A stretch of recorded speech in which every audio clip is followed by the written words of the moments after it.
तरीके की एक्शन हुआ है वो एग्रेसिव एक्शन है, और जिस तरीके के शब्दों का भी प्रयोग हुआ है ये भी बड़े एग्रेसिव है। मैं कोट एंड कोट पढ़ देती हूं डीजीएमओ राजीव घई को।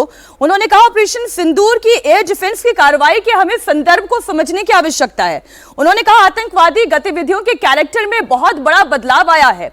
जो आतंकवादी पहले सेना को टारगेट करते थे अब वो सिविलियंस को टारगेट कर रहे हैं, निर्दोष लोगों पर हमला हो रहा है। उन्होंने 2024 का जो शिवखोड़ी मंदिर की तरफ जाने वाले तीर्थयात्रियों पर हुआ हमला, उसकी भी तस्वीरें आज एक बार फिर दिखाई गई, और ये दुनिया को भी दिखाई जा रही है कि वो तमाम मुल्क जो पाकिस्तान के पीछे खड़े हुए हैं, दरअसल वो ना सिर्फ पाकिस्तान के बल्कि पाकिस्तान और आतंकवाद जो दोनों एक दूसरे के पूरक बन गए हैं वो उनके पीछे खड़े हैं।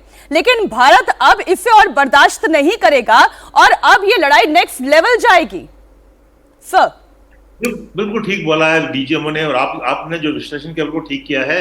हमारा जो स्ट्रेटेजिक पेशेंस है, हमारा जो पेशेंस खत्म हो चुका है। देखिए, उन्होंने पिछले साल जून में रियासी के बस पे हमला किया था, जो हमारे तीर्थ में जाते यात्री, अभी पहलगाम में किया है। बड़ा अच्छा नाम रखा है ऑपरेशन सिंदूर।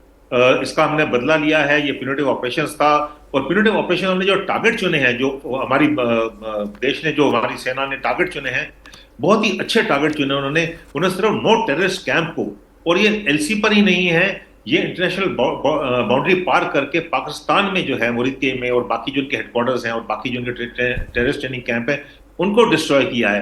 मुद्दा यह था कि टेररिस्ट को डिस्ट्रॉय करें, और मिलिट्री इंस्टॉलेशन उन्होंने नहीं करी। मिलिट्री इंस्टॉलेशन शुरुआत जो करी पाकिस्तान ने करी है, और उसका जवाब हमने दिया है, वो सेकंड फेज में करा है। ये सेकंड फेज में जो हमने करा है, उनको हमने मिलिट्री टारगेट्स को, उन्होंने हमारे मिलिट्री टारगेट्स को उन्होंने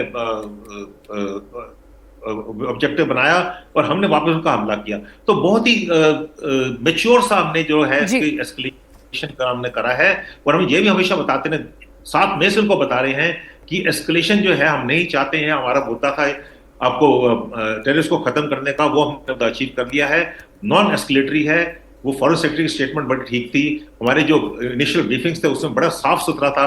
पूरे देश को, पूरे इंटरनेशनल कम्युनिटी को हमने बताया कि जो हम करना चाहते हैं वो सिर्फ टेररिस्ट का जवाब हम हमले से देना चाहते हैं, वो कर रहे हैं। ठीक है सर, यहाँ पर हमने अपनी एयर डिफेंस की ताकत बताई, लेकिन साथ ही साथ कहीं ना कहीं शाम को 5 बजे होने वाली डीजीएमओ की जो बातचीत है उसके लिए भी मैसेजिंग यहाँ छिपी हुई है। जिस तरह से अभी डीजीएमओ घई ने कहा, पाप का घड़ा बढ़ चुका है।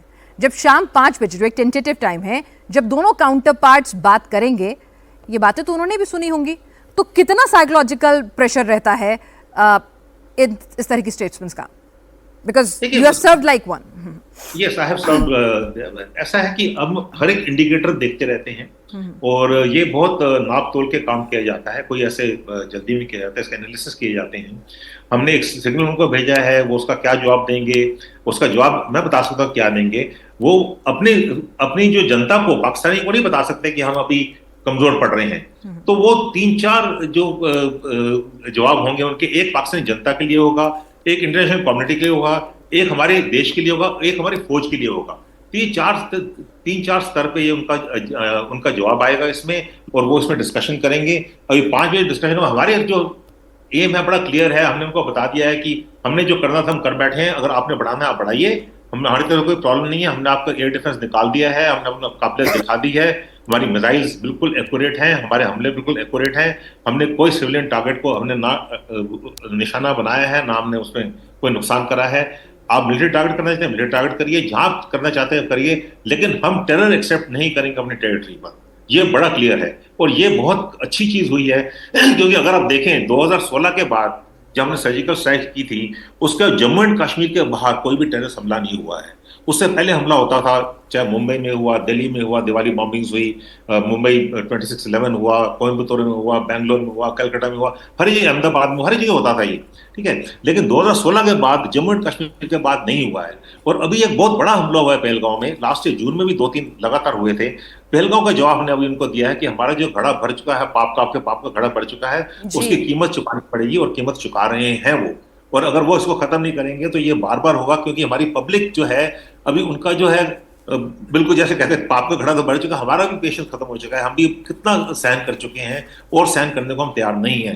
तो पब्लिक सेंटीमेंट जो है बिल्कुल एंटी टेरर है, और हमेशा से एंटी टेरर रहा है, लेकिन अभी इतना बाहर आ गया है कि हम हर एक चीज का जवाब आपको काइनेटिक तौर पे देंगे, आपको हम डिप्लोमेटिक तौर पे देंगे, आपको हम पानी बंद करेंगे और आपका इंफॉर्मेशन हम उस पर करेंगे। जैसे मीडिया का बहुत बड़ा हाथ है इसमें, जो सिग्नल भेजते हैं, तो टाइम कहते हैं तो डिप्लोमेटिक, इंफॉर्मेशनल, मिलिट्री और इकोनॉमिक, हम चारों स्फीयर में, चारों डोमेन में हमने ये जवाब दिया है और एक बड़ा सिनर्जाइज करके एक साथ जवाब दिया है।